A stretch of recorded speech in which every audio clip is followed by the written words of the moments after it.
this is an excerpt from the fan fiction that I wrote for the final project. Connie! Stephen's voice trembled as he stared at the lifeless form of his best friend. Blood was coating her clothes and her clothes and her hair. Her ebony eyes held no light. Connie! Stephen tried to call her again, but to no avail. No, no, no, no. Stephen stumbled up to his feet and raced over to her body from where she lay. He lifted a trembling hand to her face. Connie, please wake up. I need you to wake up. I need you to be okay. Stephen pleaded with her with big fat tears running down his eyes.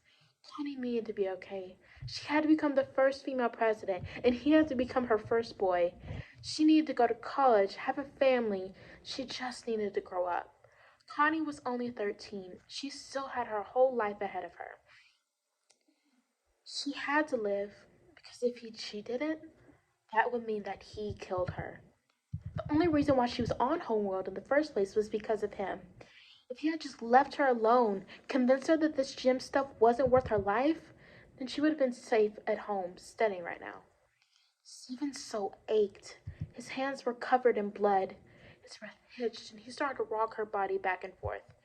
He pushed his head into her chest to try and hear a heartbeat, but there was nothing to be heard. An animalistic sound full of undying pain and rage uttered from him. While Stephen was responsible for bringing Connie to Homeworld, White Diamond was the one to deal the killing blow. His eyes turned to her blazing white form. She just stood there in her holiness, in her superiority. You. Stephen's voice was dark. You did this to her. You killed her. Stephen roared, letting out a burst of pink energy. Pink. White Diamond started. I am not Pink Diamond. Stephen exploded and the whole room was enveloped in a pink glow. The crystal gems, Blue and White Diamond, were all released from White Diamond's grasp. Stephen! All of the crystal gems, which included pearl, amethyst, and garnet, for your information, called for him. Garnet, amethyst, and pearl stared in shock at Stephen. This was not the sweet and innocent boy who forgave as easily as it was breathing.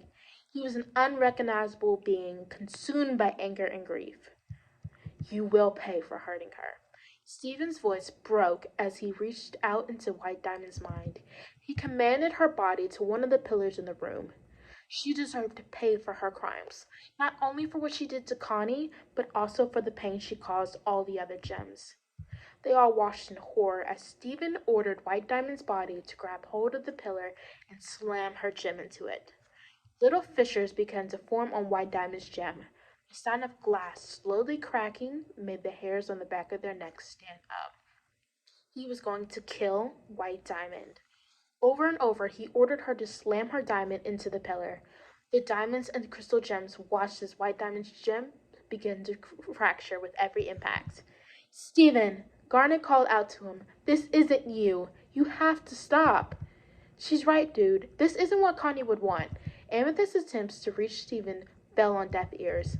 Stephen's face was tense and his eyes were red from tears. His hands were trembling. I can't. She deserves what's coming to her, for all the pain she's caused. Stephen pleaded more to himself than to the gems. Yellow and Blue Diamond tried stopping White Diamond's possessed body, but their attempts were futile. White Diamond will only stop if Stephen commanded it. Pink, please, you need to stop. We need her. Blue Diamond's voice was riddled with worry. Without White Diamond, Homeworld would fall apart. She was the one who led Homeworld since the beginning. Without her, they would be lost. The crystal gems ran to Stephen and crushed him into a hug.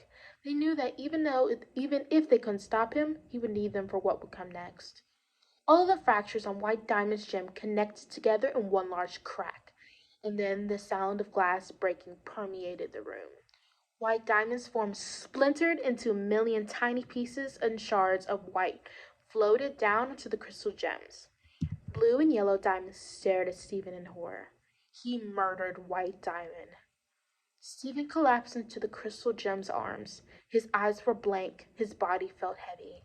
Stephen stared at his bloodied, shaky hands in shock. And this is the excerpt. I really don't have enough time to read the rest of it. So thank you for your time.